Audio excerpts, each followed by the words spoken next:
Hello, it's March 2nd, 2023, and this is the Backdrop Weekly Developers Meeting. We get together every week to talk about priorities and tasks that we're handling in the Backdrop backend space, usually focused on core, but we get into any topics that are developer related. My name is Nate Lampton. I'm a core committer and technical lead for the Backdrop project. My name is QuickSketch on the internet, and I'm calling in from Oakland, California. We'll do some introductions here of those present. We'll start with Tim, and then we'll go to Martin. Hey, my name is Tim Erickson. I'm St. Paul Tim on the internet. I'm in Deerwood, Minnesota, where the backyard is free of wildlife right now. But the fox came by last night. That's the big excitement. And just excited about big thing going on for me backdrop wise right now is Backdrop Live. It is happening 3 weeks from tomorrow, and registration is open, and we're trying to get topics on the schedule. That's it. Thanks, Tim. Martin, and then Greg. I'm Martin Price. I'm a web developer in Northeast England, United Kingdom, Yorkshire Pudding on the internet, and yeah, I've just been working on design work at the moment. So, Thanks, Martin. Greg, and then Andy, if you're available. I am Greg. I'm joining from Melbourne, Australia, and interested in anything that I can do to help the community. A lot of activity in the core ECQ and in the chat. Hard to keep up, but that's good news. Really excited about it. Thanks, Greg. Andy, and then finally Ray. I am Andy, calling from the Cayman Islands. Haven't been very active recently. Doc Wilmot on the ECQ. Just signing in because I'm off today for a change. Nice seeing you guys. Good to hear you. Thanks for joining us on your day off. Ray, do you want to do an introduction? Yeah, sure. I'm Ray James. I'm a solo web developer, old school Drupal disciple, soon to be Backdrop disciple. Got a ton of websites with lots and lots of custom code I'm trying to get transferred over. Awesome. Do you have a handle that you go by on Drupal.org or GitHub? Just Ray James. Yep. Okay. I'll keep an eye out for you. Thank you. All right. Well, welcome everyone. We have a couple of topics to discuss today. Just the normal grind. It looks like nothing, nothing like super focused. But before we get into that, let's see. I wanted to say thank you to HerbJewel for creating our new contrib project this past week. It's called Inline Form Errors. I think that this is a spin-off of a core issue that creates inline form errors. I think maybe making it a little bit of a testing ground for that functionality. I'm impressed that it could be made as a contrib module. Actually, I thought that would have required modification directly to course form.inc to make that happen. So it's a interesting and promising module there as like, hey, try out inline form errors and see all of the potential caveats that it might have. So that's great. Could be useful, maybe not for all node types, but maybe if if it has options to enable perform, it could be really useful.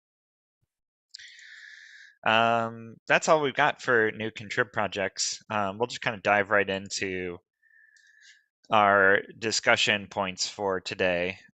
So just so everybody knows, we have a forum post that you can find at forum.backdropcms.org. There's a whole category for weekly meetings now. And every week we create a post there saying, hey, if there's something you'd like us to discuss during these meetings without actually needing to be present in these meetings, you can post to that forum post and just pull up any particular topic or issue that you'd like to see discussed here. And so we've got 2 items that were raised this week. The first of which is an issue from BW Panda. It's number 6014. which has to do with consistency in our doc blocks and coding standards. I'm going to pull this one up and screen share for it because it's a little bit hard to verbalize because this has everything to do with capitalization. Okay. This is the sort of thing that's like, it doesn't bother you until it does. So HerbDuel opened this issue just yesterday, saying that our coding standards and our code base are at odds with each other. This is particular for doc blocks like this, where we're doing a return statement or listing parameters. That our coding standards say that I can't quite remember what these are called, statics, constants, types of null, fixed, and true, say that these should be lowercase, but in searching our code base, we actually have a majority of all three of them is uppercase, not lowercase. Also, our coding standards do say, and I think it's fairly well enforced, that true, null, and false in code itself is always all uppercase. So this is not about when you're actually using these values in your code. It's about what we put in our doc blocks. Yeah, so yeah, Panda is annoyed by the inconsistencies. Kiam Laluno says that lowercase is what PHP uses for type hinting.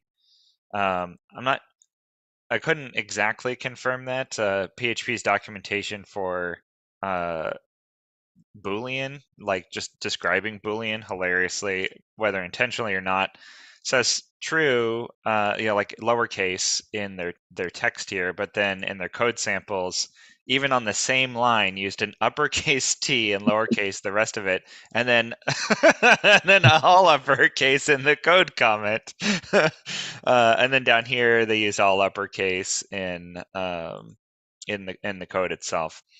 But you do usually see all lowercase outside of code samples, it seems like. And I think what he was specifically talking about was type declarations. Type declarations are when you specify the data type not in the doc block, but before, like in the declaration of the parameters itself, like this, you can now put a lot of types in front of the variable, and only as recently as PHP 8.2, you can now use the literal types true and null and false. So this is very, very new that you can now put these types directly in front of the variables in the function declaration. So this will probably become a thing far down the road because our PHP support is so long lasting. We won't be using this anytime soon, but it is good to be planning for it. So yeah, I kind of feel like we could go either way on this. If type declarations are forced to be lowercase, I think that would say we should go lowercase. However, I haven't tested it yet, and I really doubt that they actually are forced to be lowercase. My guess is just like everywhere else in PHP, you probably can use any combination of capitalization that you want. And so I'm more inclined to say we should use uppercase everywhere. And in the future, if we ever start type declaring in our functions, we would use uppercase, all uppercase there as well. That's my opinion, though, and this is kind of an opinion-driven decision. Unless lowercase is actually required for type declarations, and then that would strongly push us in the other direction. But yeah, of those present, do you guys have opinions or thoughts on this? I was about to add a comment to say that I don't have a strong preference either way. I'm more in the same mindset as Peter, BW Panda. I would like us to make a decision and then follow it in the actual code and adapt our documentation and the PHP CS text so that we are consistent. Having said that, I would say that there's merits for all of them. First of all, if we decide and go globally with capital, then we don't have to educate people, and like it's going to be easy. It's just we're going to say just use capital whenever you see null, true, false. Use capital everywhere, and that's easy to remember, right? Rather than saying, oh, but there's this exception or what have you. On the other side, I can see the rest of the declarations that we have for currently, besides the null, true, false, they're all lowercase, so I can see it go either way. I don't like, as I said, I don't have a strong preference, but I see merits in both of them. Yep, agree. Yeah, I think your point about making it consistent across everything, whether it's code comments or code, is a really good one. And we have, I don't know how many thousands, tens of thousands of code variation or code places where the all capital true, false, or null is used. And so if we were to go one way or the other, if we only have a couple dozen cases of lowercase versus thousands of all uppercase, going all uppercase for consistency across both places seems like that's almost the only choice. I have to say that I wasn't even aware of the fact that the preference was a lowercase. So every doc block that I produced or attached, I would convert to uppercase just for the sake of, I thought that everything when it comes to true false was capital. So yeah, it wasn't an educated decision that I knew what needed to happen. It was just because I was used to what was suggested or enforced in code. And I thought that it was the same for doc blocks. Yeah. Tim, I'm having a technical problem where I can't stop screen sharing. Is there a way that you could kick me out of the screen share? You seem to have stopped. You're not sharing Oh. your screen. Oh, that would do it because it still thinks that it's sharing. Interesting. Okay. Yeah, let me see. I'll see if I can do anything to. No, you're not. So go ahead. Okay, great. All right. Well, in any case, yeah. So I think, yeah, with your input, Greg, I think I'd lean even more heavily towards let's go all uppercase.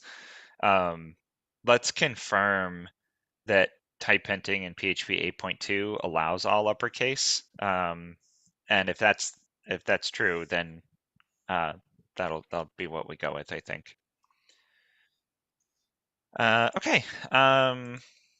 Yeah, speaking of consistency and also Peter just doing great things, I ran across this issue that was opened, and I haven't been on top of the issue queue the past couple of weeks, so a lot of this stuff is new to me, and a lot of you may already know of it, but he opened up issue 5987 called The Great Backdrop Spell Check, in which he ran spell check on the old code base. And it's fantastic. It's an RTVC issue right now. It changes 192 files to correct typos. Let me see what the number of lines changed is. It's 411 lines changed with typo fixes, and I absolutely love that. Yeah, I think there was a code review, and then I went through it, and I thought that I was thorough, and I go, maybe someone, especially an English speaking, sort of like native English speaker, should go again, and then Bug Folder had another go, and even more things. So it has been pretty thoroughly reviewed. Like if you have another quick look, as I said to Jen as well in the previous meeting, it won't take them more than 5 minutes, and most of the work has done. It's probably double checking. And Yep. maybe we can get it. The reason to get it in is just, it's not just spell checking in doc blocks. There's certain variables and function names that we got wrong, and certain things are surprising, like certain mistypes, misspellings were constrained like within the same function, so it wouldn't cause any problems. But there were cases where like we were surprised how that didn't cause a problem so many years now. So better merge that sooner than later. Yeah. Yeah, I think it's great. A good segue. Peter did not just do that. He also filed a similar issue, which is called the Great Coding Standards Restoration, which is issue 6004. I pulled this one up. I'm gonna share my screen again. Let's see if this, if I can. There we go. Okay, great. Yeah, so what's this doing? So this is going through, it's separated as tasks, the various include files, and then it goes by module, core modules. And the intention is to run PHP CS checks on all of them with different pull requests. If you scroll all the way up, you will see that is a continuation. It was something that Jeff started in that issue that is linked there, the 3213 issue that basically Peter, because that was lengthy, right? The issue was lengthy and it was closed, maybe. Yeah, all right. Sorry, that's not the issue that I was referring to. If you scroll okay. down, maybe it's linked. Maybe it's linked in the the comments that. Yes, maybe it's that. Yes, exactly. Maybe it's one of those. Maybe it's one of those. Maybe it wasn't linked at all. No, it's not those. Anyway, but the point is that we started. I remember that Jeff started this and he started making pull requests, but that was back in the days. It was a few years ago, 2 or 3 years at least back. So Peter summarized it, started this, filed 2 pull requests, and said people can grab it. There's a little bit of coordination that needs to happen because I'm used to seeing the RTBC or needs review tags in the main issue, but now we will have multiple requests, and it's going to be a bit awkward labeling the parent issue. But yeah, the drive for this was that the PHP CS checks that we have in our CI, in our automations, have been going crazy, and the reporting lines that were not touched. There you go. That's an example there. Actually, this is a related file, but people would file pull requests, and PHP-CS would complain about files that were not touched at all. So we're trying to fix the coding standards across our code base so that doesn't happen. Yep. Yeah, because as people file pull requests, they get all these notifications like this one on lines that they haven't even changed during that pull request. If there's any errors in that same file that it's weird the way that works, that user has touched previously, then it throws these notifications. And after Peter has these pull requests where he touches almost every file or every line in the code base, he's going to be getting an awful lot of false positives every time he files a pull request, unless he fixes all of the issues. Yes. Yeah. The thing that most people have sort of like witnessed is that if you file a pull request from a branch that you branched off of a freshly rebased 1.x branch, so if you're properly rebased, there's less chances, much less chances for PHP-CS to complain about files that have not been touched. If your branch is behind, then that's when it starts becoming problematic. There's a separate issue that Indigo Zella, I think, from memory, started. I'll try to find it and mention the number, where it explains that the GitHub action that we are using is meant to check only the changed files and the changed lines, but it's actually unmaintained for some time now, so it has problems with that. We try to find an alternative, but the alternative checks the entire file. It avoids the problem of reporting false positives for unrelated files, but it has the problem that it checks the entire file and not just the few lines that were changed, which is also problematic. Yeah, the version that we're using is a forked version because the original one is unmaintained. And the author of the forked version actually popped into our issue queue and said, hey, here's the line number where this problem is happening, if anybody would like to fix it. So we actually can go over and fix the checker, which I think would be great. I think we should try to help as best we can. It is written in TypeScript, which not a lot of people in our community are familiar with, but that would be great if we fixed it. But I'm also like all on board for let's just fix our PHP CS errors, and then we'll just solve the problem once and for all. And then we actually could switch to an entire file checking based thing, which will give us a lot more options for selecting more maintained tools. So yeah, I'm a fan. You know, it in the past, this actually was potentially problematic. It's becoming less and less of an issue because we're not cross-porting as much stuff from Drupal 7 anymore. But this dramatically affects our patchability, if you would say, like copying and pasting patches from Drupal, because Drupal's coding standards, like their consistency with their functions and declarations and stuff like that, we inherited like, you know, thousands and thousands of the same mistakes, and going through and fixing all of them, we make inconsistencies between our code base, but that's fine at this point, I think. So great, I love it. Really great work. Yeah, I know Peter, he's also been doing a lot of merging recently. He's one of our other core committers, which I super appreciate. I'll try to take a look at these and move them forward. The thing is that we really need 2 people, and one of them needs to be a core committer in order to really move forward an issue quickly. And I think this is something that really needs a lot of back and forth. I'm not sure I can actually commit to doing the back and forth though, because Peter's doing the committing, or no, he's doing the pull requests in this case, so he can't do the committing. But if somebody else were to make the pull request, Peter could do the committing. So Exactly. yeah, that's another approach that would get this done much quicker. Yeah. The thing is this though, that because other people are filing other pull requests that are touching on those files, we're going to have conflicts. So what we actually need is a bit of coordination. Soon as something is properly RTBC'd, especially by at least a couple of people, then we need any of the core committers to jump as quickly as possible and merge it. Yeah, so that stuff doesn't get out of date completely. Yes, exactly. And we then have to go into a whole cycle of this needs to be rebased and done again and stuff like that. So. Yeah, and if you look at this, we are a little bit behind. There's 20 RTBC issues Yes. right now, which is fantastic, but also not fantastic at the same time.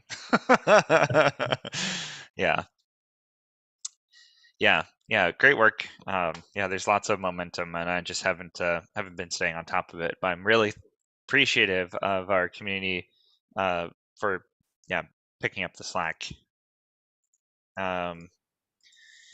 Okay, yeah, let's change topics to Yorkshire Pudding's requests. So his requests are 2 related issues. Switch to a simplified arrayed syntax for database connection information, and looks like it had been agreed, the approach. It's just gone very quiet since it was agreed. I don't know what needs doing to. It looks like it needs to accommodate 3 different formats: the new simplified array, the existing single string array, which works okay for very simple credentials, but doesn't work for complex ones, and then the Drupal the Drupal format array. So, but at the moment, you can it doesn't work if you try and use that simplified array. So I think something needs to happen, but I don't know where or what, and how it will work for all 3 different. Yeah, I'm trying to find a good summary here, but there's kind of I think a lot going Jen on here. kind of pulled it, and I think Doc Wilmot gave a helpful. Yeah, here we go. Okay, so these are the 2 approaches. So when you set up settings.php, or when you install Backdrop for the first time, you can run the installer and enter your database credentials, and it will write settings.php for you if it can. Or you can edit settings.php and specify the database credentials before you run install.php, and it will just use what's in settings.php and not ask you for the database information. So there's two ways that are supported in Backdrop for entering in your database credentials. There's the string approach, which we've been using since Backdrop 1.0, I think, that the idea was that this is a lot simpler for people to type and to copy paste. Some tools like Drush also like give you this string in this format, and so it was like an easier way of entering this information. The problem that we've run into is that the username and password, if they include things like quotes, don't work with this particular format, and it gets really messy when you have to like you have to escape with like backslashes, quotes, and things like that. And I think that there's some encoding issue that I can't recall that makes this even more complicated. It's difficult to use the string version, which was the exact opposite of the point of making it a string in the first place. On top of that, we also had other things that are outside of the database string, like database prefix. Now we also have database encoding, I think, which is needs to be specified as UTF-8 MB4. And that needs to be a separate string in here. So that's another item that needs to be on top of here. And so configuring the database with a string isn't as easy as it seemed. So Backdrop should fully support using an array syntax as well. Martin, you're saying that it wasn't working in your testing? No, I tried doing it. Actually, did I?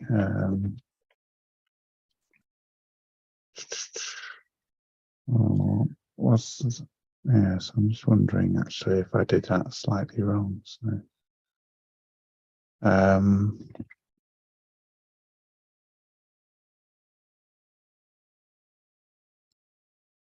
no, yeah, that is what I did, and it didn't work. It kind of crashed.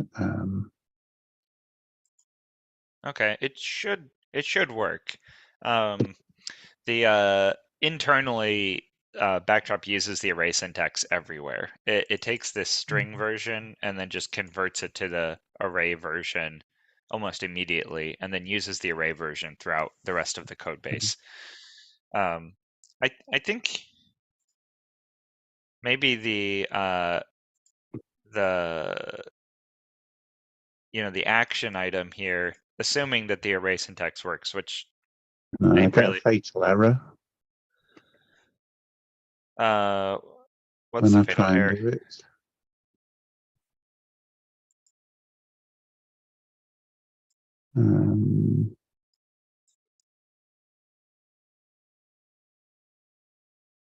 It's it because it's trying to do a parse URL on the database or on the database variable, and if you've got an array, it's expecting a string, and then you pass it an array, and it freaks out. Oh yeah, hang on. This Yeah, is probably that So could you be. can use, so it does work with the Drupal method where you kind of do databases. yeah, okay. There's a this is incorrect. I think maybe Jen's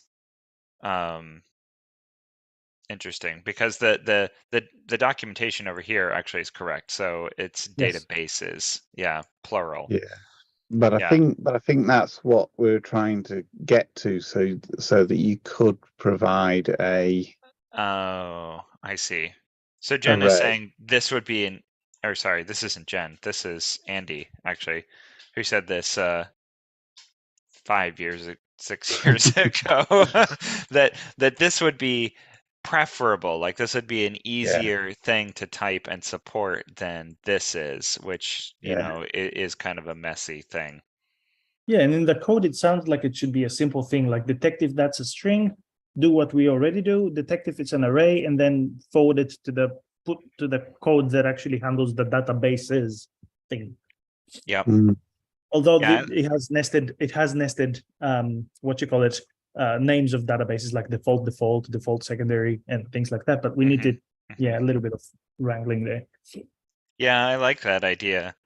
Again, like the 90 or even greater percentage of sites out there, only have a single database. In my experience, actually having secondary databases is even less common than it used to be, because now we have CDNs and the strategy for scaling your site is almost always to prevent the traffic from hitting your back end at all. Rather than scaling your back end, you scale your caching at the front end. So this is I don't see this a lot anymore in my own experience. I used to do it all the time. Now I don't so much. Also, databases have gotten a lot faster. So scaling it isn't as big of a problem as it used to be.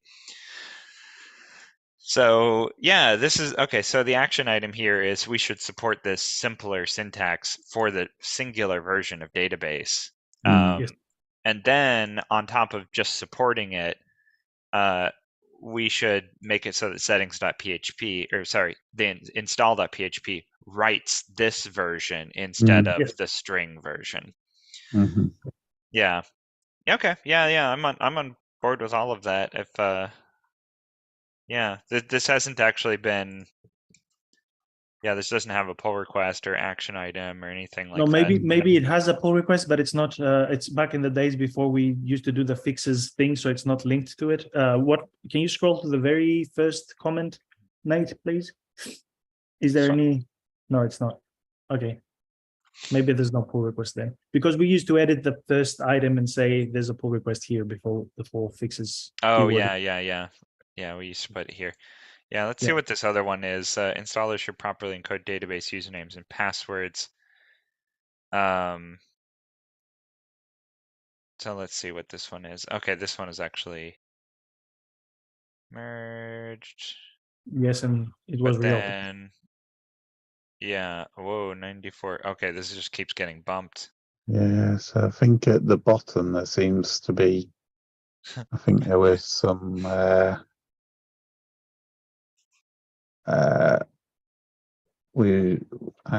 I think I kind of reopened it saying what's happening with this, and I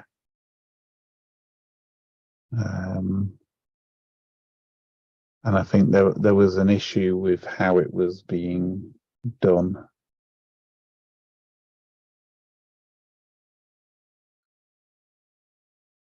Yeah, okay, so this is the sort of thing that it can't deal with this. Yes. Yeah. So yeah, I actually have noticed this. Some platforms, I'm thinking of Pantheon in particular, just use very long passwords, but they are all alphanumeric because they just don't want to deal with this particular problem, which I also agree, and would encourage people to do that, because this also kind of just throws a wrench in all of your continuous integration tooling and stuff like that when it's like you're doing bash scripting and you have to deal with crazy characters, dollar signs in particular. Things just get really messy. But anyway, that's an excuse, even though I don't think you should use special characters in your passwords for your databases. We should totally support them.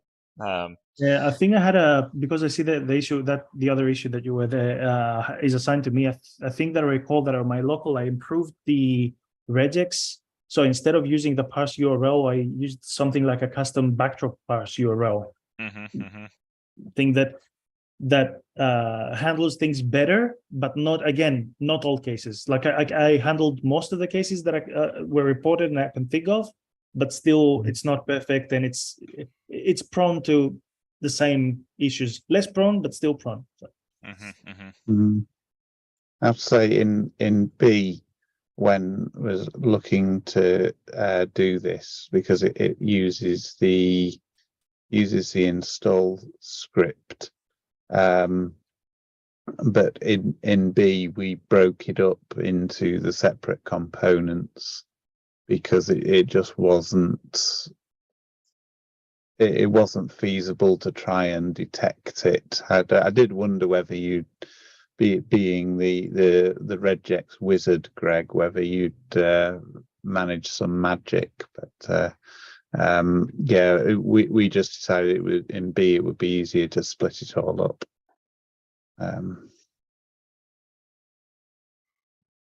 Yeah. Well, I think yeah, I think we have kind of a suggestion for the way that we should move forward here. I honestly don't think that we should spend a huge amount of time on the parsing of the database string. I think that we should encourage people to move towards, or we should default to the array syntax. If people want to use the string version, then great, but it has a lot of caveats. And so you should be using the array version anyway. But we should make the simplified array version before we move to the array approach, because I do think that just makes an easier hand editing experience. Yeah. All right. Well, my screen share is also being weird again. Did I stop sharing? Yes. Okay. Still looks Yeah. like it is to me. But yeah, you want to move on to the next topic, which is Skip the API, the form API properties. I haven't added it yet, but can we please move Okay. to 5496? Yeah, 5496. Yeah, you just can go ahead. Yeah, I just renamed the brackets in the So- issue, also in the issue itself and here when I added it, because it was saying only in Pantheon, right? We fixed the upstream and it has been merged and pushed. So it fixes the issue in Pantheon, but now we have I think that you reviewed the code, Nate. It was basically simplifying, splitting out the creation of the indices after we renamed the table. And so we fixed the problem with Pantheon, but there might be other hosting or local environments where they use those outdated versions of MariaDB or MySQL, which may have the issue. And since we know it's a known issue, why not be defensive about it? And, in this specific case, in the installer, allow it to not cause a bad experience for people that are testing on their local the upgrades to from D7 to Backdrop, right? Jen very on the point that we should test this. So she removed the RTBC so that we can do some testing. I have tested it thoroughly, but I'm the one that provided the pull request, so don't count. I could solicit, for example, Irina's help to test this, but because we've pushed the update on Pantheon, you cannot reproduce the problem now on Pantheon. So it will need a little bit more effort, unless you or any other committer deems it safe to just merge this thing because it makes sense. Yeah, so this is my bad. I didn't post a comment. I have tested this on DDev on MariaDB 10, which was the old version that had the problem, and then 10.4, not the latest, but close to the latest version of MariaDB. And then your patch works fine. Yeah, in both cases. So it does seem to solve the problem, not cause any new problems. The hanging concern that I have is that this is changing one place where we're using DB change field to change the name of a column and then also change its keys at the same time. But it sounds like there's kind of like either a fundamental problem with DB change field, or well, actually more like a bug in MariaDB, that those older versions, that if we change it in this one place, that's only one case, but there's lots of other places in core where we're doing this that aren't getting updated. And if we're doing this everywhere, then should DB change field even support changing the keys at the same time? It's like, would you be happy? Would you be happy if we merged this and I filed a follow-up to check on that? Because I kind of think that this was exposed or surfaced because it's in an update or installation phase where things are not being loaded, things need to be converted to work properly and bootstrap properly. So maybe that's what triggered it, or it was an additional factor that triggered it. Yeah. I mean, the most likely place for this, for any DB change column or DB change field to be called, is from an update hook, unfortunately. And so I know that this is even before update hooks are run, but then right after that, you're going to run update hooks. And it's likely that you'll end up with this not just in this one place when doing an update, but other places as well. But I guess in Irina's experience in this issue, this was the only problem, apparently, Yes. which actually Yeah. kind of surprises me. As I said, I'm with you. Ideally, we should try to pinpoint where the thing is and abstract the solution so that it applies everywhere in the code. But it seems kind of complicated. And as you said, like it would imply that we should not support something that, if it's problematic, don't do it at the same time, right? Which means an API change, a breakage actually, right? And what I'm suggesting is that since this has a potential to be a problem for people coming into Backdrop, maybe we make an exclusion with, if you're happy for me to file a follow-up to see what we can do as a more generic solution. Yeah. Well, doing a search on core, I'm actually shocked to see that we only have 13 instances of DB change field inside of update hooks. And it might not, and these might not be calling the add index. They might not have the parameter to add indices in the first place. So it might be even less. There's one other place where it does add new indices, and that's in language module. So in the case of Irina's site that she was updating and out of the box installs, that's not an enabled module by default. But if you did have it on your Drupal 7 site, you'd have the same problem there as well. Right. So what would you suggest as a path forward? Maybe I'll just postpone this until the next meeting so that I can check the other instances and see maybe that we can do the same thing for the other instances where the indices are, or yeah, I don't know. Yeah, well, the thing I'm really feeling is it's like this is an issue, as far as I can tell, like literally the MySQL query that is supposed to be supported by MariaDB just didn't work in that version of MariaDB. It actually was a bug in MariaDB at the time. And that version of MariaDB is over 8 years old. And now that we've updated Pantheon to say, don't use that stupid old version of MariaDB, like, given a small window of time for people to get off of that version, I kind of feel like this problem may go away. So would you prefer there that we officially bumped the requirements for MySQL? Oh. And we have a requirement check that says this might be problematic? Because what you proposed before, but that is a little trickier than it might sound, because this is a MariaDB specific issue. I tested it. So you tested it with MySQL and it's not there, because I thought that it was happening with MySQL. I think Irina reported that she tested it on her local with a MySQL version as well. That was the equivalent of an outdated, let's confirm that, I think.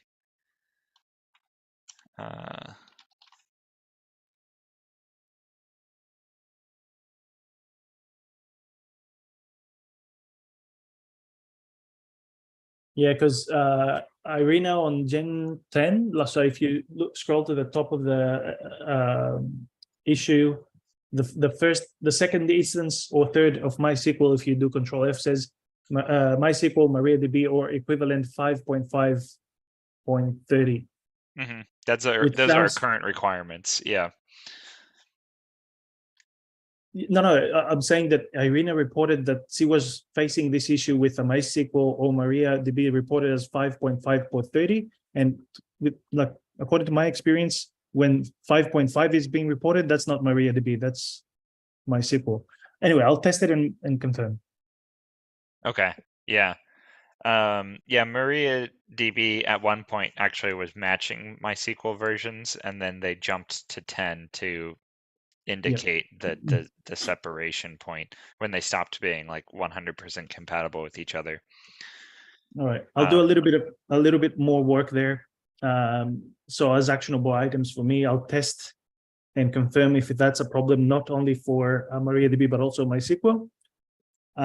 Maybe I'll include I'll look at the other instances of the function and see, as you mentioned, the language module usage there, and maybe include that in the pull request, just for completeness.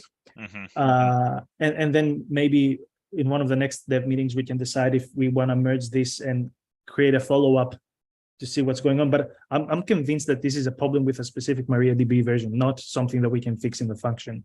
Yeah. I wonder if if we wanted to do this fix, your fix, which does help. It does fix the problem. We would be comprehensive, so we would also update language module, since that seems to be the only place. Maybe do a double check to make sure there's not any other places. Fix all locations, and then also put a to-do in there that says remove when MariaDB support requirement is greater than the version that has the problem. Right. So add that to do there. Okay, cool. Yep. And and then probably cross-link back to the issue, just because that's I'm not sure if we have an increase MySQL version issue anywhere. That hasn't really come up as being a problem. Right. And then I'm about to add it in the agenda as well. The next issue, just before we run out of time, is issue number, sorry, bear with me, 5999.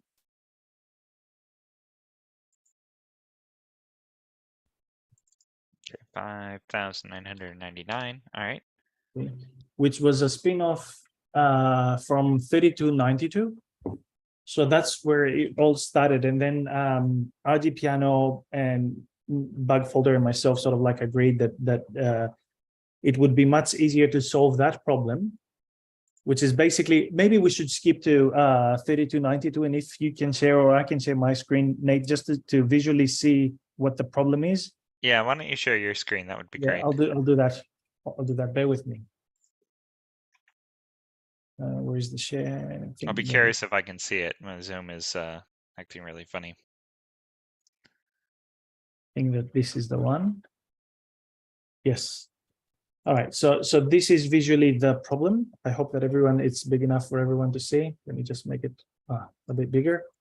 So I'll find first the thing that is less problematic.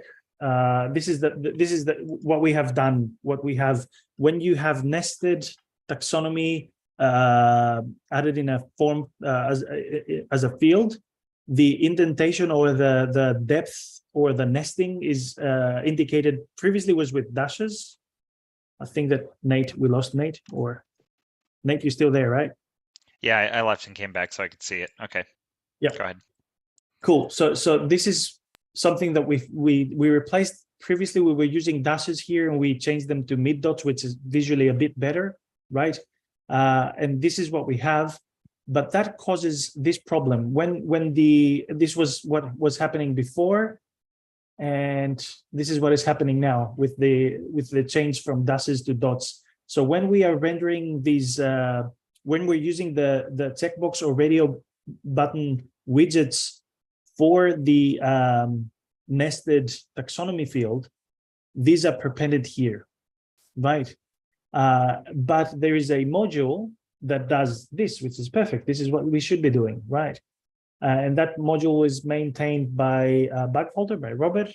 It's called term reference tree. It was ported from Drupal. So I said to Robert, how about you just strip that functionality out of the module and we make it so in core? But and yes, we started doing that, and thanks to RG Piano, we sort of like streamlined it as well and used the appropriate functions to do it in the ideal places. But then we spun off the follow-up issue, which is this, because we agreed that it's going to be much easier if we provided a new property in form API elements that needed it, which is called indentation. And this is, as I said, it's been RTBC'd since I last looked. I think that I was testing things on my local, maybe Bug Folder and RGPiano implemented them, but I have some feedback. But the fact is that this will make it much easier to solve this problem, and this is a UX problem, an improvement. So you're muted, sorry, by the way, Nate. Very cool. Can you go down to the syntax for the form API property, what it looks like? Oh, this. Uh-huh. Oh, sorry, that's not it. Where is it? So we are trying to support this. Initially, it was indentations or something like that, but we are basically looking to support it in the same way that we can add individual descriptions to checkboxes. Perfect. Yep. Having said that, we need to make sure that this is properly documented, because I remember that I used to suggest to everyone, hey, if we have lengthy description text, you can add individual descriptions. And even in the article that was mentioning that in Drupal was saying this is not documented anywhere. It's something, if you know it, you know it. If you've used it in the past, you know it. We need to make sure that we documented this properly, and yes, then we can use it. So this is a DX improvement. Actually, I'll change that to yes. This is a DX improvement that will help solve the other UX problem that we have here. Yep. Yeah. Oh, yeah. Because this is DX. I get it. Yeah. Yeah. I love it. I think that sounds fantastic. Oh, and since we have our incredibly amazing form API reference website, we can put this documentation in the documentation for pound indentation. I'm curious. Sorry, we're going to run over a little bit. Do you foresee this being used on any other form API properties besides checkboxes and radios? What's this and select? Does that mean an option within a select too? Sorry? So I get it for radio and checkbox supporting indentation. Select list also supports it for individual options. No, I guess that if we added that there, it might help at some point fix this. Yeah, because I don't think we can easily do it on select list because there's no HTML equivalent for select list indentation. Yeah. And I've done a huge research, like the opt group doesn't support any HTML within it. So you cannot add these things as prefixes there. I tried using the CSS before pseudo selectors. I tried using data dash properties and then using CSS calculation, but that's not supported. It only supported with the content property for the before items. Anyway, it's really hairy, really tricky, and it cannot be done. So yeah. Yeah, it looks good, but it's still like to do a thought experiment of like, does anywhere else and do any other form API elements yes, conceivably use indentation other than radios and checkboxes, so that we can think about what kind of future namespace conflicts we might get into by claiming that property. So Olaf raised an issue. Just let me find which one it was that. I think yes. So this is a design issue. It says, but it's again about checkboxes, right? But one thing that has been bothering us, besides the taxonomy checkboxes and radios, is that we have codependent or interdependent checkboxes where they might be via states, right? And we need to indent those to, and CTools was doing it. We're not doing it. So this will help there as well. Well, I'm not sure it will, because this only indents the checkboxes, not the label of the dependent form element, and so you'd end up with the label and the description still left aligned, but then the checkboxes would be indented, and that actually would be worse. I think you need to indent the entire dependent element, including its title and description. The label, yeah. You're right. Yeah, but there's a I think that there's another issue that I filed that there's no pull request on it. It's just a hypothetical, like I think that we should introduce, I think it's a form API property for pound dependency or pound dependent Right, or instead something of like that, states. instead of states, because states does too much and it's all JavaScript driven. It doesn't have any backend Exactly. ability to skip validation on required elements, for example. And so we need something that is only about dependencies and not about all of the magic that states does, like checking checkboxes and Yep. that sort of thing. Yeah, I remember that issue. I don't have the number, but I remember you finding it. Yeah. Yeah. So that I think would be the comprehensive solution to indenting entire form elements if they're dependent. Yes. So I haven't followed. I was following closely those discussions about the two issues that we mentioned that RGPiano and Bug Folder were working on. But to be honest, I'm not up to date with with regards to the last 3 days or so. So I have to go through them as well. But they're looking pretty good. It's pretty solid solution as well. Yeah. Well, awesome. Well, let's wrap up for today. I want to put a big thank you out there to our highly active community that's making all of this activity. Activity begets more activity. And so it's super exciting to see all of these things, especially since I've been a little bit hands off these past couple of weeks. A lot of this stuff it's all new to me, which is fantastic. And it's moving towards completion really fast. I think, yeah, I need to do my part, which is getting through the RTBC queue. Yes, please. Yeah. But yeah, fantastic work, and yeah, this was a lot of fun to see all of the new things. So thank you, everybody. Let's call it a meeting, and we'll see you on the internet. Thank you. Bye.